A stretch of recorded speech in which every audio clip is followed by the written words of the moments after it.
Ok les gars, je suis actuellement à Annecy là, et je voulais parler d'un truc, parce qu'en gros, bon, pour recontextualiser un petit peu, moi j'ai une agence de clipping, et je fais également du consulting en contenu pour devenir clippable. Voilà. Le but c'est de faire du contenu pas à la fois qui est joli, pas à la fois qui vend, mais un truc que tu vas pouvoir scaler avec le clipping, tu vois. Parce qu'il y a énormément de formats vidéo qui sont possibles, qui sont très intéressants, qui vont te permettre de build une audience, de derrière de pouvoir vendre votre offre, mais on arrive dans une économie maintenant de l'attention où il y a des méthodes à employer si vous voulez être l'icône numéro un de votre marché. Et le clipping en fait partie. Donc je vais vous expliquer là dans cette vidéo comment faire du contenu qui est clippable. Alors, être clippable, qu'est-ce que ça veut dire? J'ai pris mes notes devant comme ça. Hop, vous pouvez aller voir aussi mon Instagram juste en bas où j'ai fait toute une story à la une qui explique comment un peu être clippable. Ok? Qu'est-ce que ça veut dire être clippable en fait? C'est créer du contenu qui donne envie d'être écouté, tu vois, avec des punchlines, des idées fortes, des messages qui font réagir, tout ce que vous voyez sur internet quand les personnes font du clipping, genre je pense notamment à Keo, je pense notamment à Marcus Lawrence, à Yomi aussi, souvent c'est du contenu en fait où le mec est juste posé devant sa caméra et il parle face caméra justement, tu vois. Et du coup, t'as pas de... la seule valeur que tu peux amener qui va garder l'attention et qui va intéresser les gens, c'est ce que tu racontes, ok. Donc au niveau des... il faut des messages qui fassent réagir, il faut des punchlines, des idées fortes. Voilà, bon, je vais vous expliquer ça un peu en quelques règles.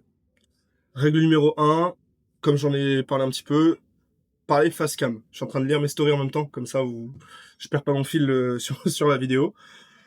Donc là, je lis par exemple, on doit voir ton énergie, tes émotions, ta vision sur certains sujets. Ok, ça c'est super important.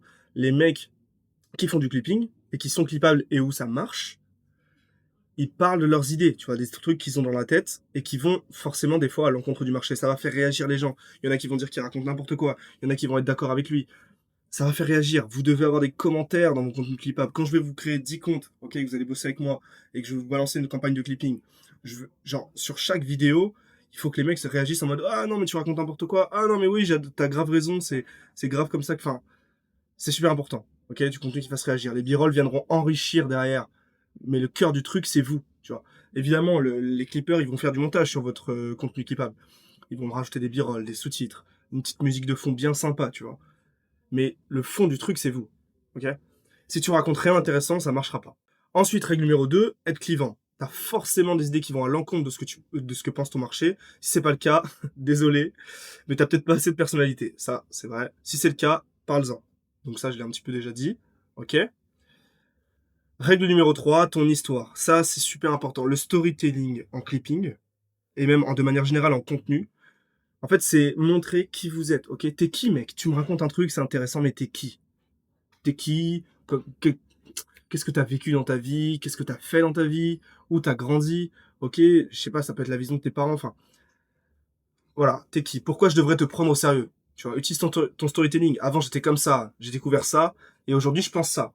Ça crée de l'identification et de l'émotion.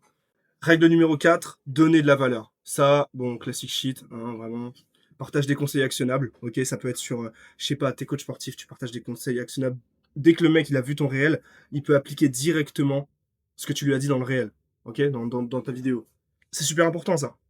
Même en 30 secondes, quelqu'un doit repartir avec un petit déclic. Tu vois. Le clipping adore les punchlines. Ça, je l'ai un petit peu dit, tu vois déjà, mais le clipping adore les punchlines, adore les phrases courtes, impactantes, des claques verbales, tu vois, vraiment les, n'hésite pas à faire un peu le à faire un peu le Andrew Tate, à faire un peu bon, reste naturel quand même, ok, dis-le de manière calmement, ça sert à rien de jouer un rôle, ça se voit, soyez vous-même dans le contenu. Super important, ça rentre même dans le pas dans le storytelling, mais disons que ça montre un peu qui vous êtes, tu vois. Si vous êtes quelqu'un de très calme, etc., ça sert à rien de faire l'exciter en caméra, ok. Si t'as peur d'exprimer tes idées un peu borderline, tu rates. Règle numéro 6, différencie-toi. Si t'as une particularité physique, ça peut devenir ton meilleur atout, tu vois. Le flex, ça marche très bien, tu vois. Donc, Keo, 21 ans, 3 lambeaux. Bon, bah forcément, ça vend. Ok. Hormozy, la casquette, le débardeur blanc, ça vend.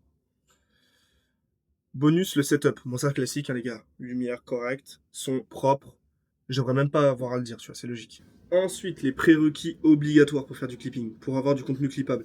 En fait, quand je vous dis contenu clippable, les gars, c'est pas juste, ok, vous êtes un entrepreneur qui fait déjà du gros contenu, qui a une grosse audience sur son compte principal, et qui maintenant veut scaler avec le clipping. Non, il faut penser à avant aussi. Si tu n'as que 1000 abonnés, 2000 abonnés, tu viens de démarrer le contenu, pense à ça. Parce que déjà, ça va t'apprendre à faire du bon contenu, ok?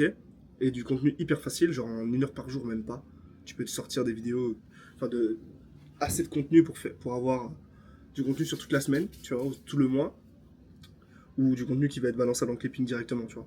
Il faut y penser, en fait, pour vous expliquer, en gros, il faut y penser quand tu démarres la création de contenu, et il faut y penser, du coup, quand tu veux commencer à faire du clipping sur ton contenu, tu vois. Le clipping, ça marche pas si ton compte principal ne marche pas déjà. C'est pour ça que j'ai fait cette story, tu vois. C'est aussi parce que je coach certains de mes clients à produire du contenu clippable. Blablabla. Ça, j'ai lu bêtement ma story. Vous voyez le clipping comme du scaling. Voyez le clipping comme du scaling de contenu. Ça, c'est super important. Je suis pas magicien, ok. Si je vous mets en place une campagne de scaling, de clipping pour scaler votre contenu, si on scale de la merde,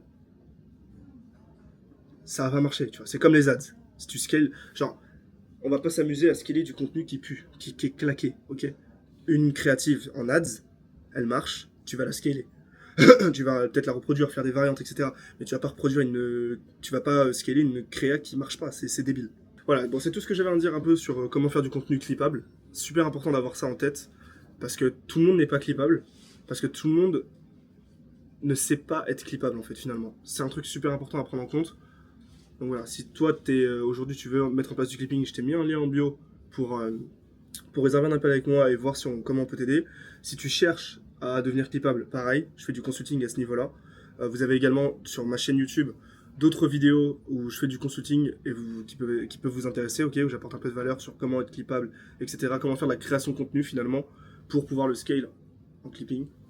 Et voilà, j'espère que cette vidéo vous aura plu les gars, c'est très cool. Moi je suis à Annecy, là je vais profiter encore un petit peu. Et puis à la prochaine.